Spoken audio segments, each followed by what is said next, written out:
నమస్తే, welcome to Bharati TV. నేను బాపయ్య.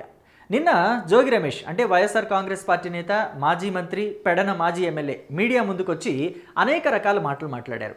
జోగి రమేష్కి, జోగి మేఘనకి మధ్య జరిగిన విషయాల్ని కూడా వక్రీకరించే ప్రయత్నం చేశారు. కానీ ఇవాళ ఆ ఛాన్స్ లేకుండా చేసేసింది జోగి మేఘన. అంటే జోగి మేఘన మీడియా ముందుకి వస్తుంది అని ఎక్స్పెక్ట్ చేసి ఉండరు జోగి రమేష్. అందుకే చాలా ధైర్యంగా మీడియా ముందుకు వచ్చేసి చాలా కాన్ఫిడెంట్గా అబద్ధాలు ఆడేశారు. అంటే అబద్ధాలు ఆడటం అని ఎందుకంటున్నానంటే, నిన్న ఆయన మాట్లాడారు ఏమని, జోగి రాజీవ్ గురించి మీరు అవాకులు చవాకులు పేలుతున్నారు, యూట్యూబ్ ఛానల్స్లో కూడా ఇష్టం వచ్చినట్టు కథనాలు వండివారుస్తున్నారు, మా అబ్బాయి దమ్మున్నవాడు, మా అబ్బాయి దగ్గర గన్ ఉంది, గన్నులో బుల్లెట్ కూడా ఉంది, బుల్లెట్కి రేంజ్ ఉంది అని చెప్పేసి మాట్లాడారు. అయితే ఇవాళ మేఘన మీడియా ముందుకొచ్చి అసలు నిజాన్ని కుండ బద్దలు కొట్టినట్టు చెప్పింది.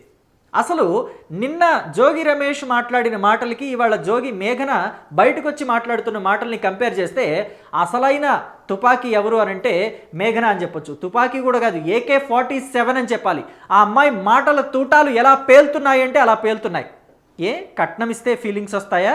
నీ కూతురుకు కూడా ఇలాంటి గతే పడితే ఏం చేస్తావని చెప్పి మేఘన అడిగే ప్రశ్నలకి జోగి రమేష్ దగ్గర సమాధానం ఉందా? చూద్దాం మేఘన ఏమడుగుతుందో. వీళ్ళు ఎందుకు చేస్తారండి, హ్యాపీగా ఉండాలి వాళ్ళ అమ్మాయి అబ్బాయి అని చెప్పి పెళ్లి చేస్తారు. జోగి రమేష్ గారు చేసిన ఉద్దేశం రాంగ్. ఫస్ట్ థింగ్ ఏంటంటే, పెళ్లి చేసుకున్న తర్వాత ఇద్దరి మధ్య గొడవలు వచ్చి విడిపోవడం అనేది కంప్లీట్ డిఫరెంట్ స్టోరీ. బట్ నా పెళ్లి అట్లా జరగలేదు. ఖచ్చితంగా ఈ పెళ్లి ఉండదు, ఇది ఇది ఉండే పెళ్లి కాదు అని చెప్పి అతని కొడుకుకి ఉన్న ప్రాబ్లం ఉంది అతనికి తెలిసే, ఖచ్చితంగా వాళ్ళ కుటుంబం మొత్తానికి తెలిసే నాకు పెళ్లి చేశారు. ఈ మాట అవును అని చెప్పడానికి గతంలో వీళ్ళు పంచాయతీ పెట్టుకున్నప్పుడు జరిగిన వీడియోస్ అన్నీ బయటకు వచ్చాయి. అయితే ఆ వీడియోస్ని ఏఐ వీడియోస్, ఫ్యాబ్రికేటెడ్ వీడియోస్, తప్పుడు వీడియోస్, క్రియేటెడ్ వీడియోస్ అని చెప్పి నిన్న జోగి రమేష్ తెలుగుదేశం పార్టీ మీద బురద చల్లే ప్రయత్నం చేశారు. తెలుగుదేశం పార్టీ వాళ్ళే ఆ వీడియోస్ క్రియేట్ చేశారు. చంద్రబాబు నాయుడు, ముఖ్యమంత్రి చంద్రబాబు నాయుడు, మంత్రి నారా లోకేష్ ఐటీడీపీ హయాంలోనే ఇవన్నీ జరిగాయి, ఈ క్రియేషన్ అంతా జరిగింది, ఈ ఏఐ వీడియోస్ క్రియేషన్ అంతా జరిగింది అన్నట్టు ఆయన చెప్పుకొచ్చారు. కానీ ఇవాళ మేఘన మాత్రం కుండ బద్దలు కొట్టినట్టు చెప్పింది. జోగి రమేష్కి ముందే తెలుసు, తెలిసే ఈ పెళ్లి చేశాడు అని చెప్పేసి ఆమె ఓపెన్గా చెప్పేస్తుంది. అది నేను 100% చెప్పగలను. పెళ్లికి ముందు ఇలా తెలిసి ఒక అమ్మాయి గొంతుని పోయడం అనేది చాలా పెద్ద నేరం. ఇట్లా తనకు కూతురు ఉంది, తనకు ఖచ్చితంగా కూతురు ఉంది, తన కూతురు కూడా ఇట్లా జరిగితే ఏం చేస్తారు? అంటే పరాయి అమ్మ కన్న బిడ్డ కాబట్టి మేఘనని గొంతు కోసేశారు. మరి జోగి రమేష్ కూడా కూతురుంది కదా, రేపు మేఘనకి ఎదురైన సిచ్యువేషనే రమేష్కి కూతురికి కూడా ఎదురైతే ఏంటి పరిస్థితి అని చెప్పేసి క్వశ్చన్ చేస్తున్నారు. ఎందుకంటే మరి అల్లారు ముద్దుగా పెంచుకున్నాడు కదా కూతుర్ని, మరి మేఘనకి ఎదురైన పరిస్థితే జోగి రమేష్ కూతురికి కూడా ఎదురైతే ఏంటి పరిస్థితి? దానికి ఏమన్నా సమాధానం చెప్పగలరా? జోగి శకుంతల అదనపు కట్నం కోసం ఎంత నాజూగ్గా వాళ్ళని పిండింది అని చెప్పేసి మనమంతా చూస్తున్నాం.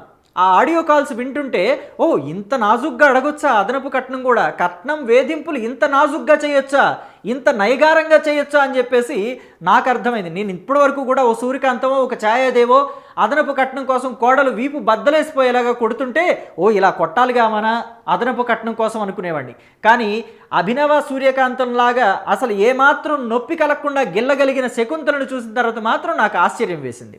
సో ఇంకా ఏమంటుందో విందాం మేఘన. అందరికీ సాయం చేసే ఒక వ్యక్తి, పబ్లిక్ పర్సన్, అతను పబ్లిక్ నాయకుడు. మరి తన ఇంట్లో ఆడపిల్లకి అన్యాయం చేశాడు తనే. మరి ఏం చేద్దాం అనుకున్నాడు ఆయన? ఏ ఉద్దేశంతో పెళ్లి చేశాడు? జోగి మేఘన అడుగుతున్న ఈ క్వశ్చన్కి ఆన్సర్ చెప్పగలరా జోగి రమేష్? నిన్నేమో గోరు ముద్దలు, వెన్న ముద్దలు అని చెప్పేసి మాట్లాడారు. వాటికి కూడా జోగి మేఘన లాగి పెట్టి కొట్టినట్టు చెప్పింది. మీ ఆవిడ పెట్టింది గోరు ముద్దలు కాదు, విషపు ముద్దలు అని చెప్పింది. సో నేను ఇందాక కూడా ఒక వీడియో చేశాను, మన ఛానల్లో అప్లోడ్ అవుతుంది, మీరు చూడొచ్చు. నిన్న జరిగిన జోగి రమేష్ గారు జరిగిన ప్రెస్ మీట్ లో ఒక విషయం చెప్పాడనమాట. మా ఇద్దరి మధ్య మనస్పర్ధలు, గొడవలు రావడం వల్ల డిస్టర్బెన్సెస్ వచ్చి వాళ్ళు ఏదో విడిపోతున్నారు, బట్ ఇప్పుడు కూడా కలిసి ఉండాలని అనుకుంటున్నాను అంటున్నారు. అసలు మా ఇద్దరి మధ్య ఏం గొడవలు వచ్చాయి? అసలు ప్రాబ్లం ఏంటి? నేను చేసిన తప్పేంటి? అసలు విషయాలను పక్కన పెట్టి పక్కన పట్టించడానికి ప్రయత్నించాలన్నమాట. అది క్లియర్గా మీ అందరికీ అర్థమవుతుంది ఖచ్చితంగా. విన్నారు కదా, అంటే అసలు విషయాన్ని పక్కన పెట్టి టాపిక్ డైవర్ట్ చేయడానికి జోగి రమేష్ ట్రై చేశారు అన్న విషయాన్ని వాళ్ళ కోడలు తన నోటితో తానే చెప్పింది. ఇంకా ఏం చెప్తుందో ఇంకొక వీడియో ఉంది, విందాం. ఇది కూడా చాలా ఆసక్తిగా ఉంటుంది. ఆ అమ్మాయి అడిగే క్వశ్చన్స్కి ఖచ్చితంగా జోగి రమేషే కాదు, ఎవరు దిగి వచ్చినా సరే, తాతలు దిగి వచ్చినా సరే సమాధానం చెప్పలేరు. మా అత్తగారు శకుంతల నాకు అదేంటి అదనపు కట్నం కోసం నన్ను అన్ని విధాలుగా ఇబ్బంది పెట్టారు, వాళ్ళ ఫ్యామిలీ అంతా కూడా.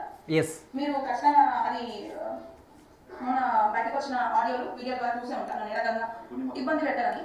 అయితే మొన్న బయటకు వచ్చినాయి కదా ఆడియో కాల్స్, బయటకు వచ్చినప్పుడు వాటి గురించి వైసీపీ వాళ్ళు వాదించారు. అలాగే నిన్న ప్రెస్ మీట్ పెట్టిన జోగి రమేష్ కూడా వాదించాడు.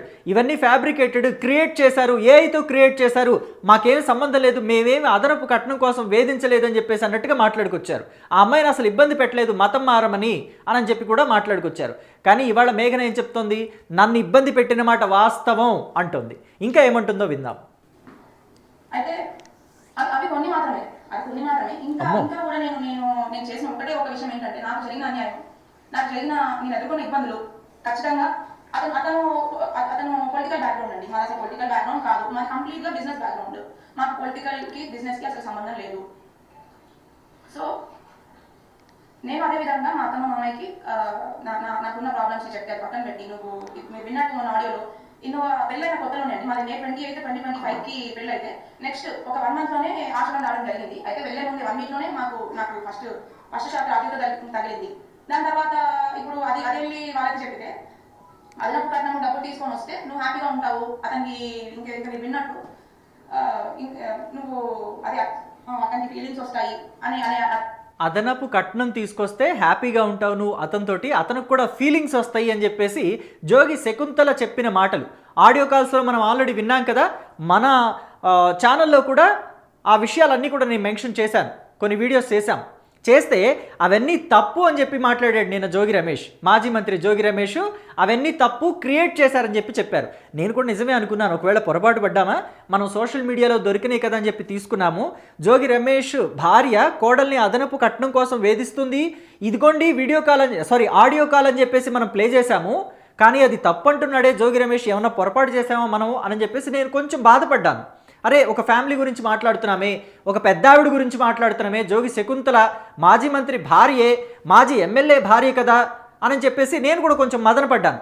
కానీ ఇవాళ తీరా చూస్తే జోగి శకుంతల కోడలు స్వయంగా మీడియా ముందుకొచ్చి మా అత్త అదనపు కట్నం కోసం వేధించిన మాట వాస్తవం, నువ్వు ఇన్నోవా కార్ ఇస్తేనో లేకపోతే మీ నాన్న అబ్బాయి బిజినెస్ కోసం డబ్బులు పెడితేనో మా వాడికి నీ మీద ఫీలింగ్స్ వస్తాయి, అత్త మామ అనే ప్రేమ పెరుగుతుంది, భార్య అనే ప్రేమ పెరుగుతుంది అని చెప్పేసి ఆవిడ మాట్లాడిన మాటలన్నీ 100% నిజమే అని చెప్పేసి తేట తెల్లంగా జోగి మేఘన చెప్పిన వీడియోస్ ఇప్పుడు బయటకు వచ్చేసాయి.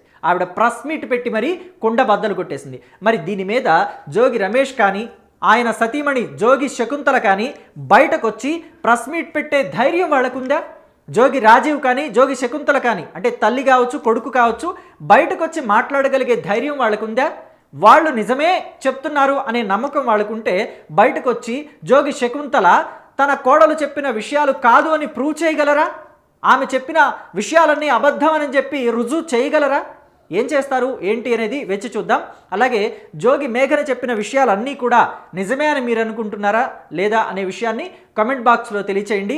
అలాగే జోగి రమేష్ ఆయన భార్య జోగి శకుంతల కోడల్ని ఇలా వేధించారు అని చెప్పి చెప్తోంది కదా, మరి ఇలా కోడల్ని కట్నాల కోసం మతం మారడం కోసం వేధించే అత్తమామలకి ఎలాంటి శిక్ష పడాలి అని మీరు అనుకుంటున్నారో మీ అభిప్రాయాన్ని కామెంట్ బాక్స్లో తెలియచేయండి. Thank you.